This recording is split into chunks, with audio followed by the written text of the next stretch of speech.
सिद्धेभ्यः। ॐ नमः सिद्धेभ्यः। निर्मल जल सामान्य है जिनका, चंदन से है दियो वचन। अक्षत सम अक्षत है श्रद्धा, सुमन सा सुंदर है तन। नैवेद्य चरित जान है दीपक, वसु विधि करते धूप दहन। ध्यान सुफल है और समाधि, मुनिवर तुमको नित्य नमन। अनघ पद को पानी गुरुवर, मेरा समर्पित है। एक जीवन क्या सौ सौ जीवन, गुरुवर तुम्हें समर्पित है। ऋषिवर तुम्हें समर्पित है। देवादिदेव 1008 कैवल्य कमलापति श्री आदिनाथ भगवान की। देवादिदेव 1008 श्री वासुपूज्य भगवान की। देवादिदेव 1008 वर्तमान शासन नायक महावीर भगवान की। परम पूज्य 108 आचार्य प्रवर गुरुवर श्री विद्यासागर जी महाराज की। 3 करोड़ करोड़ मुनिराजों की। मुनि श्री विमल सागर जी महाराज की जय। मुनि संघ की जय। धर्म स्नेही भव्यात्माओं, आचार्य श्री जी ने एक हाइकू छंद लिखा है जिसमें 17 अक्षर हैं। खाल मिली थी, खाल मिली थी, मिट्टी में मिली यही, खाली जाता हूँ। खाल मिली थी, मिट्टी में मिली यही, खाली जाता हूँ। खाल मिली थी, इसका अर्थ क्या है? ये शरीर मिला था और इस शरीर की पुष्टि में ही पूरा का पूरा जीवन निकाल दिया। इस शरीर को स्वच्छ करने में कितना पानी बहाया है और ऐसे अनंतों बार यह हमारे लिए देह मिली है। अगर सारे जल को इकट्ठा किया जाए, उसका गुणा भाग आदि आदि निकाला जाए तो सागर भी कम पड़ जाएगी। अभी तक यह शरीर स्वच्छ नहीं हो पाया।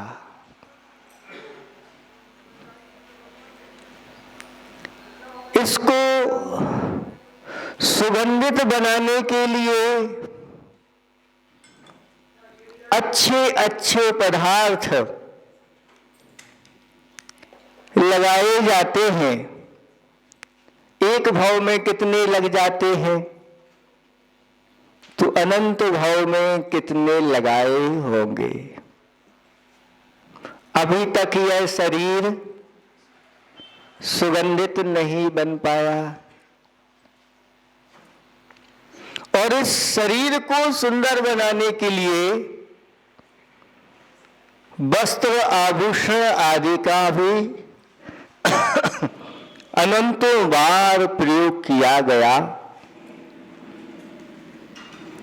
फिर भी यह शरीर जैसा सुंदर होना चाहिए वैसा सुंदर नहीं हो पाया। इसमें कारण क्या है?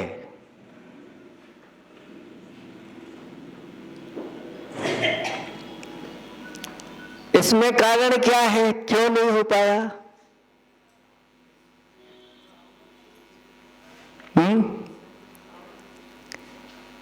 इसका स्वभाव क्या है? शरीर का स्वभाव क्या है? नहीं? स्वभाव तो सुचौ काय, काय का स्वभाव से ही अशुचि है। और जो वस्तु अशुचि है, और अब अगर उस अशुचि वस्तु को शुचि पवित्र वस्तुओं से उसको शुद्ध करना है,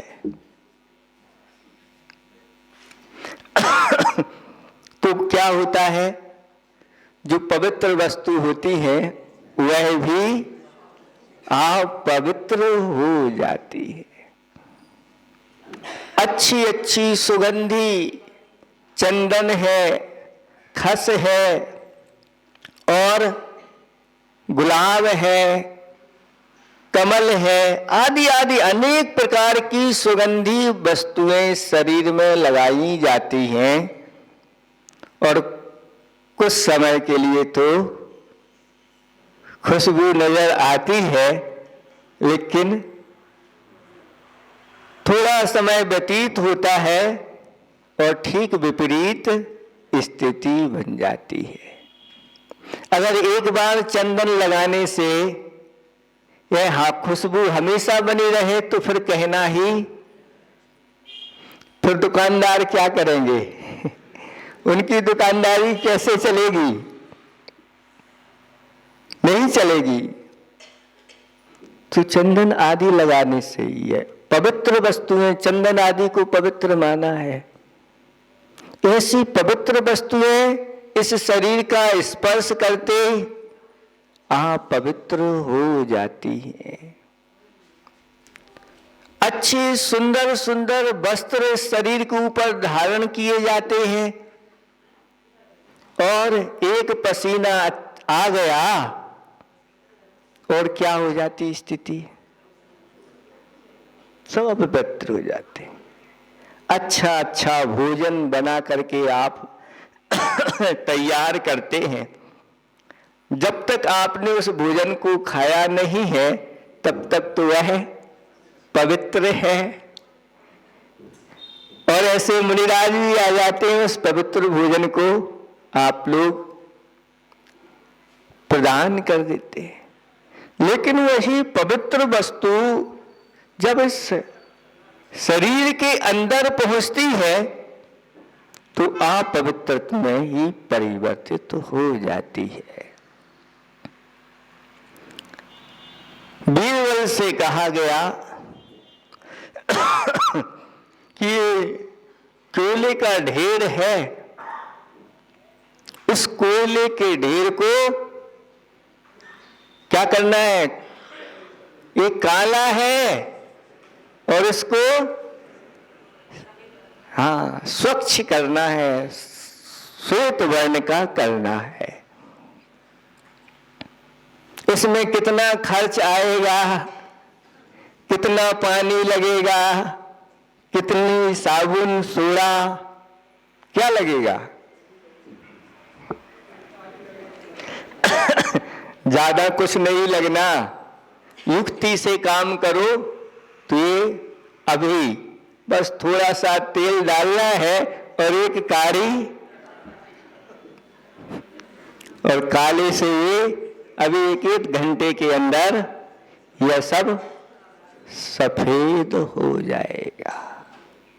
कोयला को अगर स्वच्छ बनाना है तो ये युक्ति बहुत अच्छी है,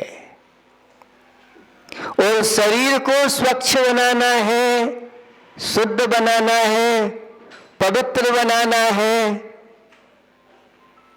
तो कौन सी युक्ति है? रत्नात्रय पवित्रते, स्वभाव तो शुचौ काये, रत्नात्रय पवित्रते। इस शरीर का स्वभाव अशुचि है, लेकिन अगर इस शरीर में रत्नात्रय को धारण कर लिया जाए तो ये अशुचि होते हुए भी शुचि माना गया है। अब ऐसे जिन्होंने रत्नात्रय को धारण कर लिया है, ऐसे पवित्र जीवों को अब स्नान करने की आवश्यकता नहीं है। एक संस्मरण पड़ा था गुरुजी का। मरिया जी में गुरुजी विराजमान थे और कोई मिलिट्री का कमांडर आचार्य भगवंत के दर्शन करने के लिए पहुंचा, और आचार्य से की वह देह चमकती हुई उस काया को देख करके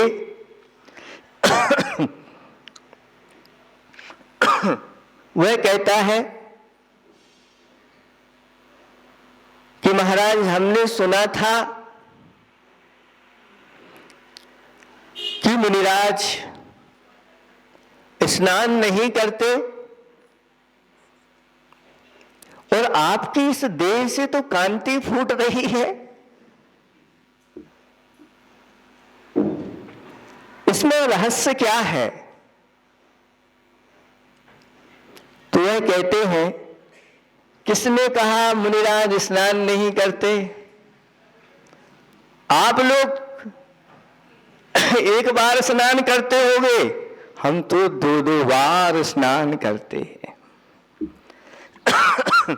आश्चर्यचकित हो गया। वह कहता है, आप कैसे दो बार स्नान करते हैं? तो आचार्य श्री कहते हैं, दिन में हम सनलाइट से स्नान करते हैं और रात में मून लाइट से स्नान करते हैं। दिन में सूर्य की किरणें हमारे ऊपर पड़ती हैं और रात्रि में चंद्रमा की किरणें पड़ती हैं। उसी से हम लोगों का स्नान हो जाता है। और वर्षा ऋतु आ जाए और अचानक कोई वर्षा आ जाए तो प्रकृतिकृत स्नान हो जाता है। और हम लोगों के लिए अलग से जल से स्नान करने की आवश्यकता नहीं है। आप लोगों के लिए ऐसा कहा गया कि जब तक स्नान नहीं करोगे तब तक आप अभिषेक, पूजन, दान आदि नहीं कर सकते। ऐसा क्यों?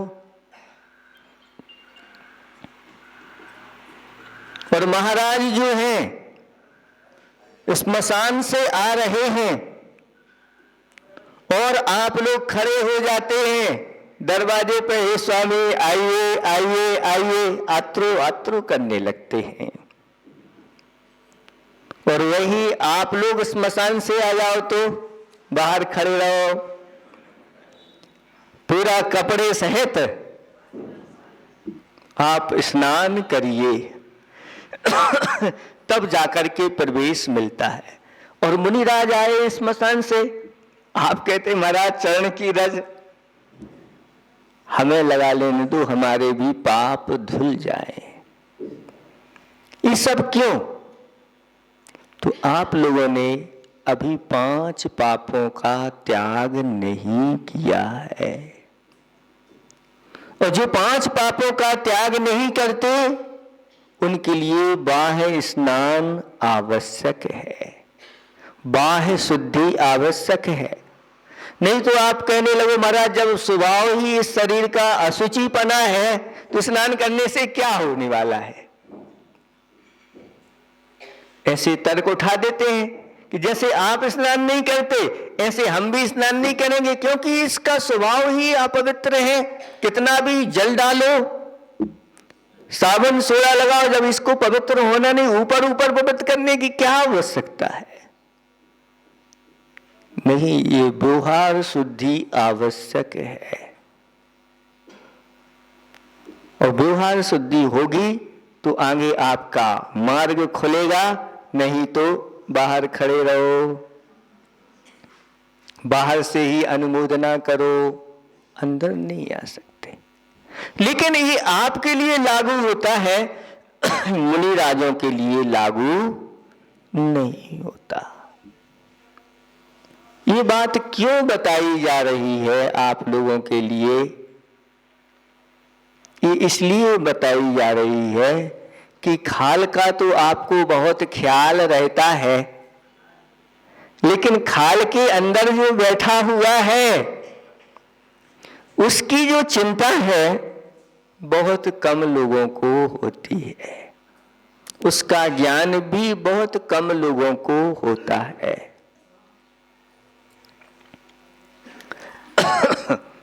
आचार्य भगवंतों ने इस जीव का लक्षण बताए हैं और अनेक प्रकार से बताए गए हैं।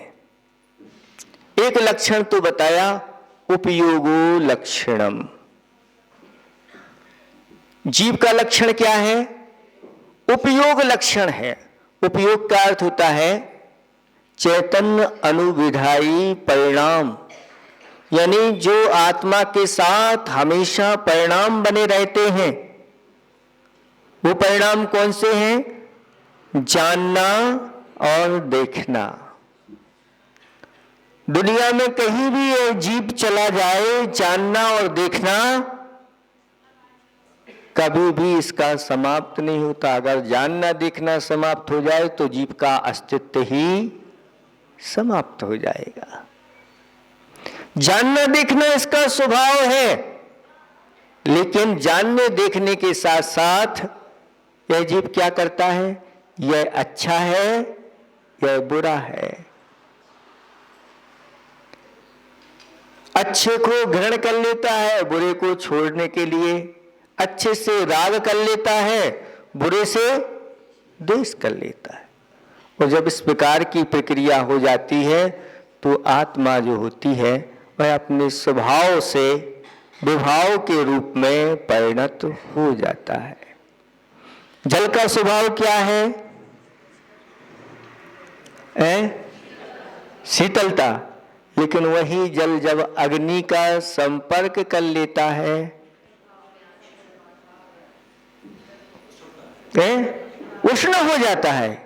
ऐसी ही इस जीव की दशा हो रही है और इसका स्वरूप अरूपी कहा गया है, लेकिन कर्मों के संयोग के कारण से यह आत्मा रूपी बना हुआ है।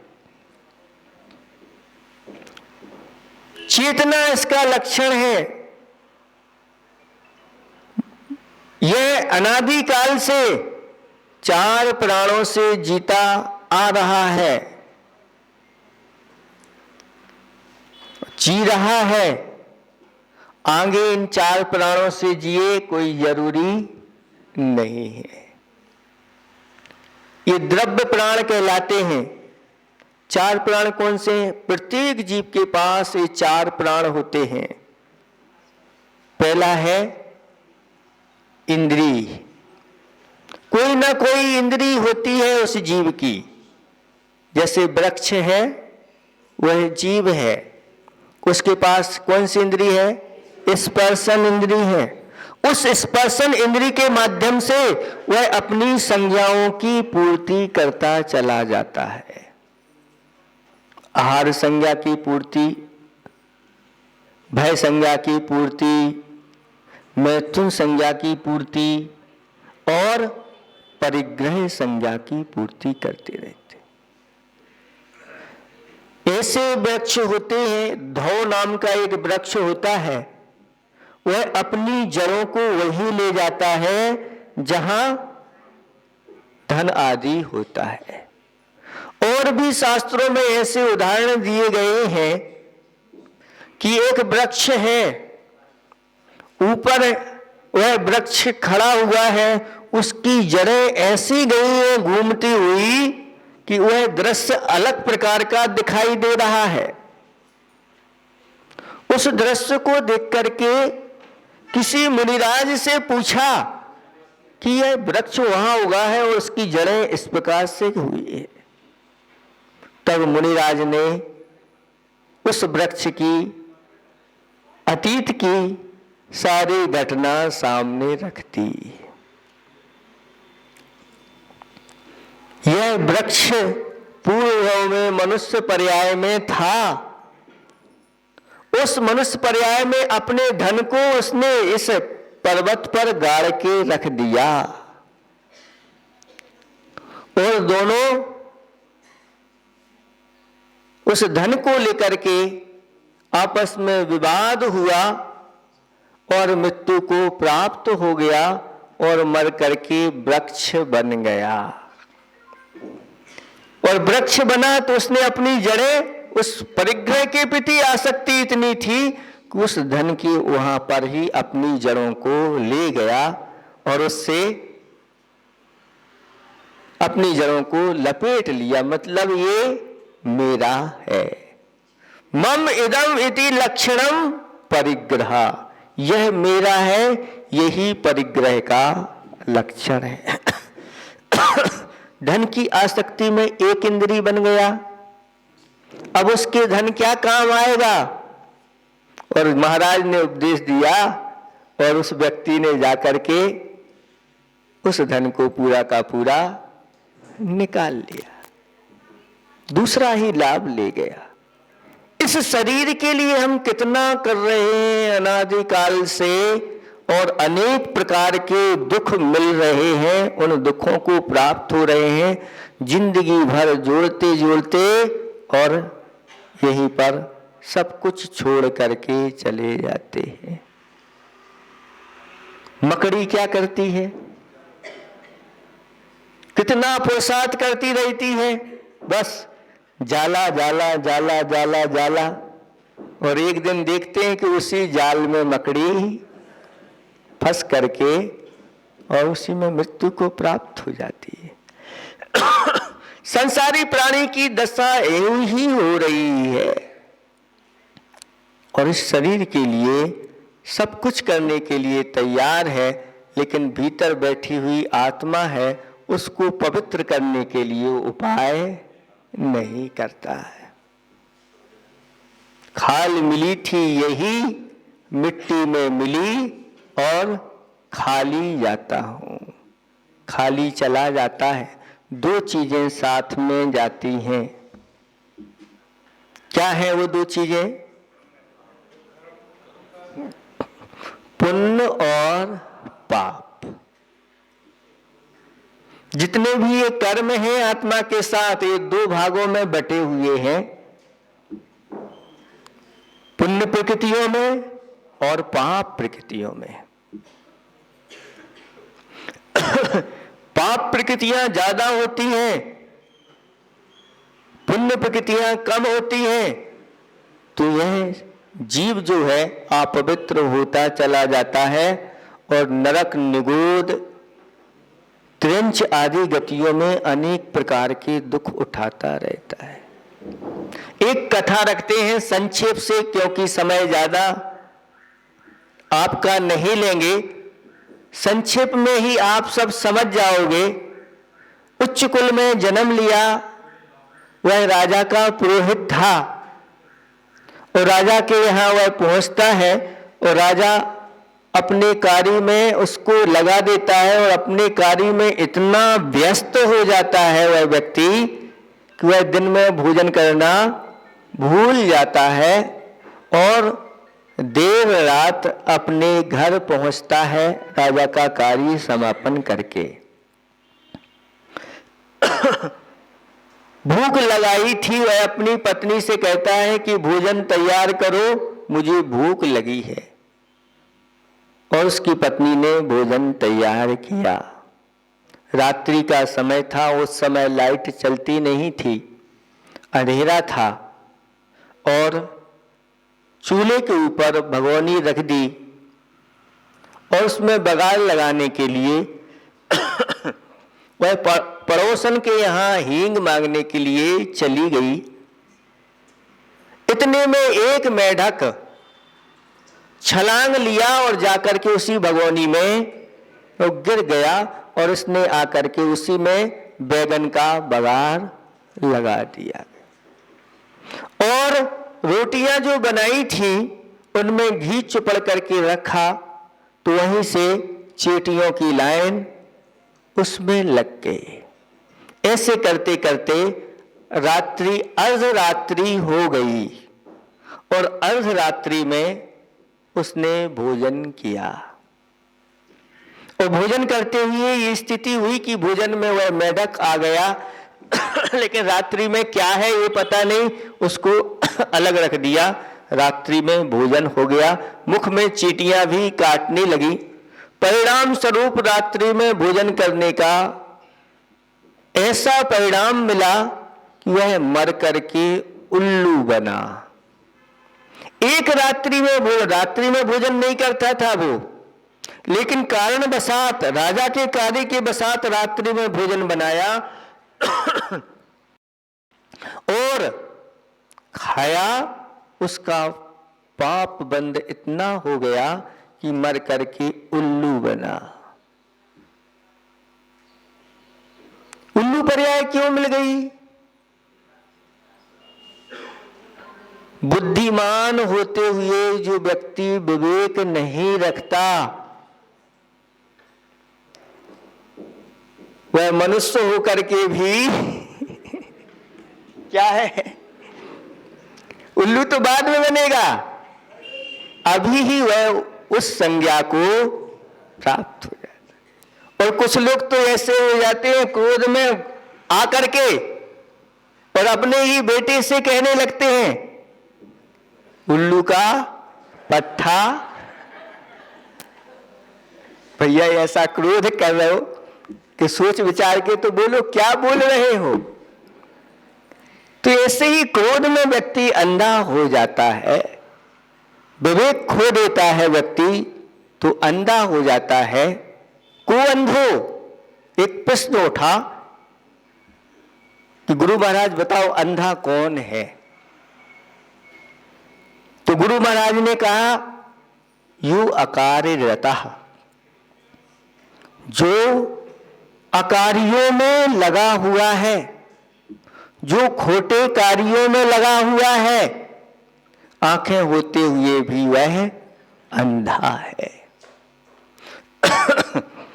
उल्लू बनकर के उसने अनेक जीवों का भक्षण किया और मर करके नरक में चला गया। सागरों पर्यंत नरक के घोर दुखों को उसने प्राप्त किया। एक बार नरक में चले गए तो वहां निकलना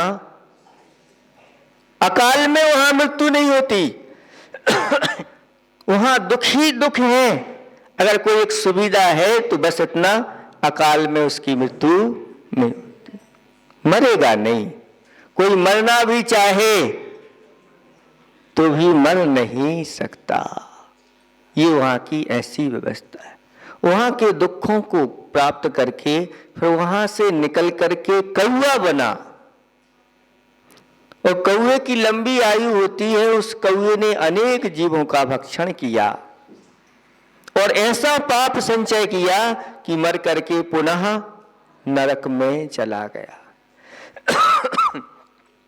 फिर नरकों में सागरों पर्यंत दुखों को भोगा और वहां से निकल करके फिर बिलाव बना। बिलाव जानते हैं?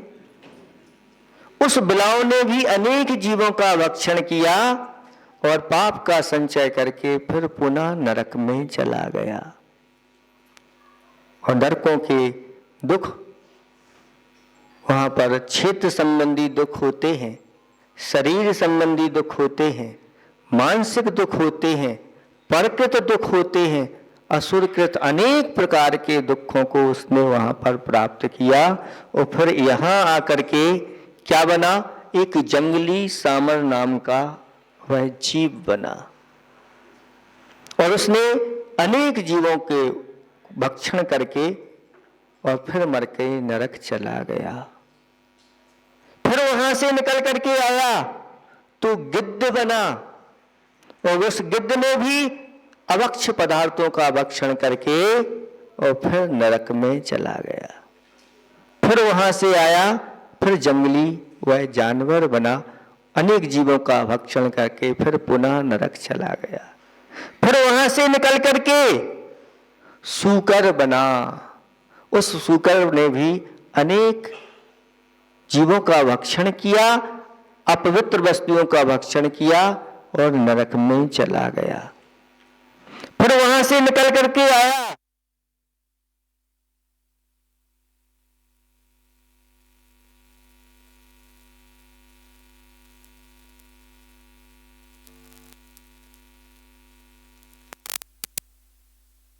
बना। गोए जानते हैं, कहते हैं गोए किसी को काट ले तो फिर पानी नहीं, मतलब मृत्यु उसकी हो जाती है। उसने अनेक जीवों को भक्षण करके फिर नरक में चला गया। फिर वहां से निकल करके महामच्छ बना और मच्छ ने छोटे छोटे जंतुओं का भक्षण किया और मर करके नरक चला गया। गिनती गिन रहे हैं आप लोग? ये दशा है रात्रि में भोजन, एक रात्रि में भोजन बनाया और रात्रि में भोजन किया, उसके परिणाम स्वरूप 10 भाव नरकों के और 10 भाव यक्षों के मिल गए। व्यक्ति विषय भोगों को बड़े आनंद के साथ वह उसका उपभोग करता है, लेकिन जब पाप बंद हो जाता है, आयु बंद हो जाता है तो दुर्गति में जाने से कोई फिर रोक नहीं।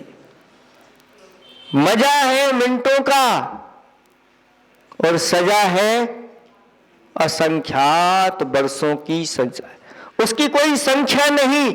ये दशा इस प्रकार की हो जाती है।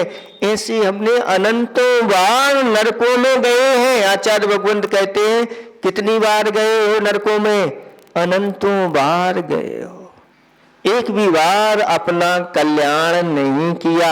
नरकों में जाकर के तो भगवान को पुकार लेता है कि भगवान एक बार मुझे नरकों के दुखों से निकाल लो, और जैसे ही मैं इस पृथ्वी पर आऊंगा, मनुष्य पर्याय अगर मुझे मिल गई तो अब ऐसा कार्य करूंगा कि कभी नरकों में नहीं आऊंगा, मैं अपना कल्याण करूंगा। लेकिन जैसे ही यहां मनुष्य बनता है और क्या होता है, फिर वही चीज चालू फिर हो जाती है और पूरा जीवन जोड़ने में ही, सबको इकट्ठा करने में ही अपना पूरा जीवन हो जाता है। उस परिग्रह के साथ फिर मर जाता है और ये दशा हो जाती है। वहां से जब उसने भगवान का नाम लिया, वहां से निकल करके फिर इस धरती पर वह पुरोहित पुत्र हुआ, बड़ा होकर के विष्णु में लग गया, सप्त विषण का सेवन करने लग गया और धीरे धीरे वह राजदंड देता हुआ घर में जो कुछ था वो सब समाप्त हो गया। तो पिताजी ने उसको घर से निकाल दिया। घर से निकल गया, सोचा कि मामा के यहाँ चलते हैं, मामा कुछ सहयोग कर देंगे। और मामा के यहाँ पहुँचता है, लेकिन मामा को भी जब पता चलता है कि ये ऐसा है, उसको वहाँ से भी निकाल दिया जाता है। और वह मामा का घर छोड़ करके बनारस की ओर आ रहा था कि एक जंगल पड़ा, और उस जंगल में एक अवधि ज्ञानी मुनिराज के दर्शन उसके लिए हो गए। और मुनिराज को नमस्कार करके वह महाराज से कहता है कि महाराज, मुझे इस प्रकार के दुर्दिन क्यों देखने पड़ रहे हैं, इसमें क्या कारण है? तब महाराज ने उसके अतीत को बता दिया कि तुमने 20 भाव पूर्व में इस प्रकार से रात्रि भोजन किया था उसके परिणाम स्वरूप तुम्हारे लिए 10 भव नरकों में और 10 भव त्रियंचों में निकालना पड़े। सारी घटना सुना दी।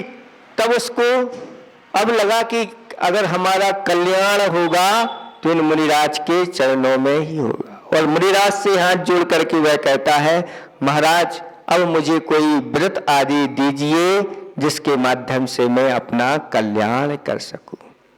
फिर महाराज ने उसको सच्चे देव शास्त्र गुरु का स्वरूप बताया, सम्यक दर्शन के 25 दोष बताए, सम्यक दर्शन के 8 अंग गुण रूप में बताए। और जब उसने मुनिराज की वह वाणी सुनी, उसको अंदर से सम्यक दर्शन की प्राप्ति हो गई। और महाराज ने कहा कि इन 8 मूल गुणों को धारण करो, अपने जीवन में नशीले पदार्थों का त्याग करो, अंडा मांस मछली आदि इन पदार्थों का त्याग करो, शहद का त्याग करो, 5 उदंबर फल का त्याग करो, जीवों के ऊपर दया धारण करो, रात्रि भोजन का त्याग करो, पानी छान करके पियो और प्रतिदिन जिनेंद्र भगवान के दर्शन करो, उनके अभिषेक पूजन करो। ऐसा महाराज ने कहा। उसने उन सारे नियमों को धारण कर लिया। उन सब नियमों को धारण करके मुनिराज को नमस्कार करके पुनः वापस अपने नगर में आ गया। और जब अपने नगर में आया और उसकी इस प्रकार की क्रिया को लोगों ने देखा, ये पहले मिथ्या दृष्टि था, विस्मी था, अब क्या, ये तो बिल्कुल जैनों जैसा आचरण कर रहा है। जब इस प्रकार से उसको देखा तो सबकी भावना उसके प्रति अच्छी हो गई और उसका पुण्य ऐसा बढ़ता चला गया कि उस बहुत सारा वैभव उसके पास हो गया। राजा को भी जब सुनने में आया कि इस प्रकार का आचरण करता है तो राजा ने भी उसके लिए बहुत सारा धन वैभव दिया और उसने उस भव में एक जिनेंद्र भगवान का भव्य जिनालय बनवाया। एक ही व्यक्ति ने बनवाया।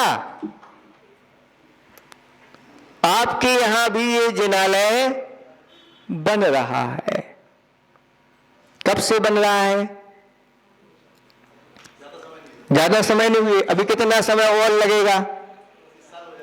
जब आप अपना मकान बनवाते हैं तो उसमें कितना समय लगता है? ज्यादा समय नहीं लगता। एक ही व्यक्ति अपने मकान को बहुत जल्दी खड़ा कर देता है। और जब जिनालय की बात आती है तो पूरे के पूरे लोग मिलकर के भी इतने जल्दी खड़ा नहीं कर पाते। ये मकान जो आपने अपना बनाया है इसमें तो पाप का संचय किया है, लेकिन अगर जिनालय के लिए अगर आपकी एक ईंट भी लग जाती है तो वह आपके पूरे पापों को धोने में भी समर्थ हो जाती है। इसलिए जहां जिनालय बन रहे हो तन मन धन से समर्पित होकर अहो भाग्य एक बार ऐसे जिनेंद्र भगवान के जिनालय के लिए अपना द्रव्य लग जाए तो आचार्य भगवान कहते हैं कि उसके पास आगे जाके ऐसी सामर्थ्य आती है कि वह फिर किसी से उसको कहने की आवश्यकता नहीं, उसके पास ऐसी सामर्थ्य आती है कि स्वयं वह मंदिर बनाने के लिए समर्थ हो जाता है। इन व्रत नियम संयम में ऐसा पुण्य का संचय होने लग जाता है कि बहुत जल्दी, अभी देखें, अभी ये पूरी कहानी हम करने वाले हैं। उसने जिनालय बनवाया और भगवान की दिव्य प्रतिमा को विराजमान किया, 60 आवश्यकों का पालन करने लगा और अंत समय में संन्यास धारण करके रत्नात्रय का पालन करके अंत में समाधि मरण करके 16वें स्वर्ग में जाकर के वह महारिद्धिधारी देव हो गया और वहां के सुख भोग करके यहाँ पर राजकुल में उसका जन्म हुआ और उसकी बुद्धि इस प्रकार से चली कि अब मुझे बड़े होकर के उसने विवाह नहीं किया। अब मुझे संसार में नहीं फंसना है। और एक दिन वैराग्य को प्राप्त हो गया और वैराग्य धारण करके और ऐसी इस शरीर के माध्यम से साधना की, उसी भाव में केवल ज्ञान की प्राप्ति हो गई। और केवल ज्ञान प्राप्त हो करके जब तक आयु कर्म था, उन्होंने जगह जगह जाकर के भव्य जीवों के कल्याण के लिए उपदेश दिया और अंत में 4 अघातिया कर्मों को नष्ट करके सिद्धालय में विराजमान हो गया। ये है पाप और पुण्य का फल है। शून्य से शिखर तक कैसे पहुंचते हैं, ये विधि हमारे आचार्य भगवंतों ने शास्त्रों में कही है। उसका जीवन शून्य था, 10 भाव नरकों में, 10 भाव त्रिंचों में दुखे दुख के साथ ही निकला है। लेकिन जैसे ही उन मुनिराज का संपर्क हुआ, वो तो पारस मणि के जैसे मुनिराज होते हैं, लोहे का जैसे ही पारस मणि के साथ संपर्क हो जाता है वह लोहा सोना बन जाता है। ऐसे ही गुरुओं की कृपा हो जाती है। हमारे ऊपर भी हमारे गुरुदेव की कृपा हुई और ये लोहा स्वर्ण के रूप में परिवर्तित हो गया। ऐसे ही उसके ऊपर भी मुनिराज ने कृपा कर दी और जाना नहीं लगा। एक भाव स्वर्ग में जाकर के और दूसरे भाव में आकर के मुक्ति का लाभ मिल गया। इसलिए शरीर को अगर पवित्र करना है तो अच्छी अच्छी वस्तुओं से पवित्र करिए। वो अच्छी अच्छी वस्तुएं कौन सी हैं? तो व्रत है, दान है, शील है, उपवास है, संयम है, भगवान की अभिषेक पूजा आदि है। ऐसे जिनालयों का निर्माण है, अच्छी अच्छी भव्य प्रतिमाओं का विराजमान करना है और अपने इस तन मन धन का उपयोग जीवों की रक्षा के लिए और परोपकार में अगर लग जाए तो यह खाल भी कैसी हो जाएगी? ये धन्य हो जाएगी, पवित्र हो जाएगी। नहीं तो खाल मिली थी, यही मिट्टी में मिली, खाली जाता हूँ। खाली नहीं जाना, हमको कैसे जाना? भर करके जाना है। क्या भर के जाना है? तो अच्छे से धर्म को भर करके जाना है, पुण्य को भर करके जाना है। और जो धर्म और पुण्य को साथ में लेके जाते हैं उनकी आत्मा बहुत पवित्र होती चली जाती है और एक दिन सिद्धालय की ओर उनका गमन हो जाता है। आप सब लोग सिद्धालय की ओर गमन करें और रात्रि में किसी प्रकार से कोई भोजन पान नहीं करें, क्योंकि एक रात्रि में भोजन करने का परिणाम ये हुआ, कभी बड़े बड़े भोजों में अपन को शामिल नहीं होना और साथ साथ में कभी ऐसा भोज नहीं देना कि जो रात्रि में भोज चलते हैं महान पाप के कारण होते हैं। सब लोग तो आनंदित होकर के खा जाएंगे, पी जाएंगे और आपका क्या होगा? कौन बचाने वाला होगा? इसलिए नहीं, मर जाना अच्छा है लेकिन रात में खाना अच्छा नहीं है। रात में खा के मरना यानी नरक और त्रिंच गति में जाना, बार बार मरना होता है। और एक सूकर था, सूकर नहीं सियार था, एक सियार था जिसने रात्रि में भोजन का त्याग कर दिया था, 4 प्रकार के अंजल का। वह मर गया लेकिन रात में नहीं खाया, अगले ही भाव में सिद्धों की श्रेणी में उसका नाम आ गया। तो ऐसे मर जाना अच्छा है, अगला भाव कम से कम हमारा सिद्धों की श्रेणी में आएगा, अरहंतों की श्रेणी में आएगा, नहीं तो फिर उल्लू कौआ आदि इनकी श्रेणी में ही आएगा। आप सब लोग अपने जीवन को पवित्र बनाएं इन्हीं भावना के साथ। अहिंसा परमो धर्म की। ओम नमो सीताराम। ओम नमो आयर्याणम। ओम नमो वच्छायाणम। ओम नमो लोए सर्वसाहूढ़म। ऐसो पंचणमुक्कारो सौवपावपणाशनो मंगलाणं च सव्वेसिं परमं हवै मंगलम् चत्तारि मंगलम् अरिहन्ता मंगलम् सिद्धा मंगलम् साहू मंगलम् केवली पण्णतो धम्मो मंगलम् चत्तारि लोगोत्तमा अरिहन्ता लोगोत्तमा सिद्धा लोगोत्तमा साहू लोगोत्तमा केवली पण्णतो धम्मो लोगोत्तमो चत्तारि शरणं प्रवचामि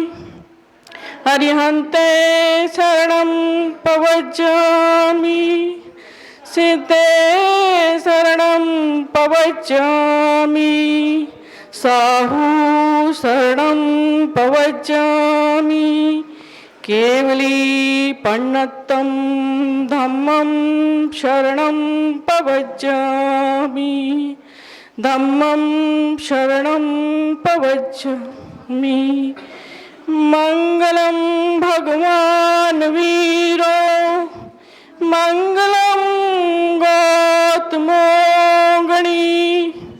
मंगलं कुन्दकुन्दार्यो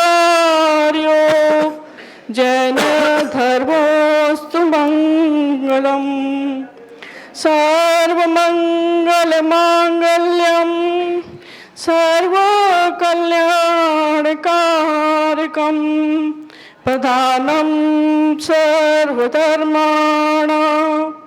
जैनं जयतु शासनम् अज्ञानतिमिरान्धानां ज्ञानाञ्जनशलाकया चक्षुन्मीलितं येन तस्मै श्रीगुरुवे नमः तस्मै श्रीगुरुवे नमः नमोस्तुते।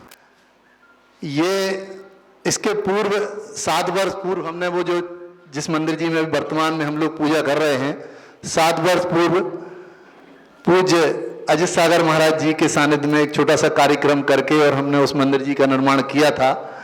और ऐसी कुछ महती कृपा हुई आचार्य भगवान की कि उसके पूर्व हमने अस्थायी रूप से नेहरू नगर और पंचशील से मूर्तियां लाके विराजमान करके पूजन स्टार्ट की थी। पर रहली पंच कल्याणक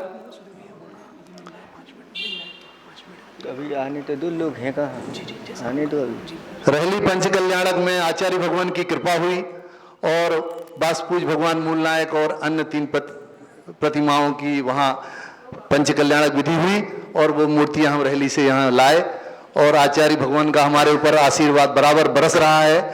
और वही प्रतिफल था कि आज हम नवीन मंदिर जी का निर्माण ये कर रहे हैं। हमारा स्ट्रक्चर लगभग पूरा हो चुका है। अब बाकी फिनिशिंग के कार्य हम अति शीघ्र करने का हमारा प्रयास है। सभी पूरी समाज की भावना भी है, पूरे समाज का सहयोग भी है गुरुदेव, और निश्चित रूप से हम एक भव्य जिनालय के रूप में इसको पूर्ण कर लेंगे।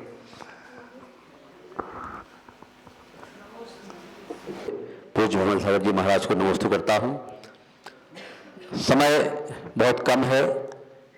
आप सब भली भांति अवगत हैं कि आचार्य भगवान के आशीर्वाद से अनुशासन संस्थान भोपाल में चल रहा है पिछले लगभग 5 सालों से, और पंचायत ट्रस्ट के माध्यम से वह संचालित होता है और एक टीम एकेडमिक सहयोग उसको प्रदान करती है।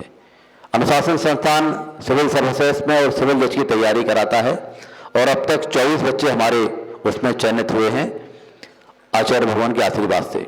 उसमें 4 बच्चे जज बने हैं और 20 बच्चे अन्य सिविल सेवाओं में गए हैं। अब सिविल सर्विस के अलावा और सिविल जज के अलावा समाज का वो वर्ग जो थोड़ा कमजोर है, जिसके पास साधन संपन्नता कम है, पैसा कम है, समय कम है, उन बच्चों के लिए हम लोगों ने अनुशासन संस्थान के माध्यम से बैंकिंग, रेलवे, एसएससी की तैयारी कराना शुरू किया और वो बच्चे सोहपरा जैन समाज के तत्वावधान में अनुशासनोदय के माध्यम से बैंकिंग, रेलवे की तैयारी करते हैं। कुछ समाज के कमजोर वर्ग के लोग हैं जिनको पेंशन की जरूरत है, तो उनको 2000 रुपये महीना पेंशन भी हम लोग देते हैं। कुछ बहुत सारे वर्ग ऐसे हैं जिनको दवाई के लिए पैसे की व्यवस्था नहीं है, तो उनकी दवाई कराने के लिए हम लोग यथासंभव जो भी सहायता मिलती है वो करते हैं। लगभग 15 डॉक्टर हमारे ग्रुप में जुड़े हुए हैं जो निःशुल्क दवाइयां देने का काम करते हैं। इसके अलावा संस्कारों के लिए पाठशालाओं का संचालन और रोजगार के लिए भी, नौकरी के लिए सहयोग हम लोग करते हैं। यह सब आचार्य भगवान के आशीर्वाद से, उनके मार्गदर्शन में, पूज्य गुरुवर उमा सागर जी महाराज के मार्गदर्शन में और हमारे पूरे समाज के सहयोग से हम लोग करते हैं। इस समूह में लगभग 125 लोग जुड़े हुए हैं, जिसमें से लगभग 80 अधिकारी हैं, जिसमें आईएएस, पीसीएस, जज, डॉक्टर, वकील सारे लोग हैं और बाकी लोग समाज के श्रेष्ठी लोग हैं, जो समाज के श्रेष्ठी ऐसे श्रेष्ठी हैं जो अपना स्थान करते हैं। तो आज समय कम है तो मैं इतना भर कहूँगा कि अगर हम चाहते हैं कि हमारे समाज का कमजोर वर्ग आगे आए, तो जिस तरीके से पंचायत ट्रस्ट के माध्यम से सिविल सर्विस और सिविल जज की तैयारी हो रही है, वैसे ही अन्य क्षेत्रों में हमें सबको आगे आना होगा। तो हम जो भी सहयोग कर सकते हैं जरूर करें। यहाँ पर अशोक जी पुराने अध्यक्ष यहाँ के हैं, वो हैं, अतुल जी हैं, आर.के. जैन साहब हैं, भाई साहब हैं, पूरी टीम यहाँ पर भी है। तो मैं अनुरोध करूंगा कि आप हमारी टीम से संपर्क करें और जो भी सहयोग हो सकता है जरूर करें। नमोस्तु भगवान, नमोस्तु भगवान, नमोस्तु।